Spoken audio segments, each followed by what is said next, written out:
اومدیم از این کبابی کنار خیابونی ببینین داره کبابمون آماده میشه.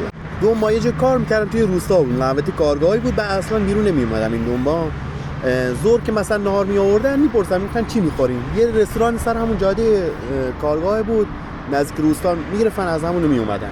من همیشه میگفتم چلو کباب بلا استثنا، یعنی کل این 2 ماه رو من چلو کباب خوردم.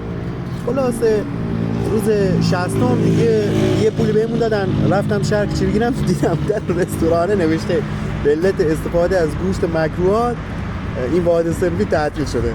یعنی من حساب کردم تو این 60 روز بر اساس گرم کباب یه خرا نصف خورد.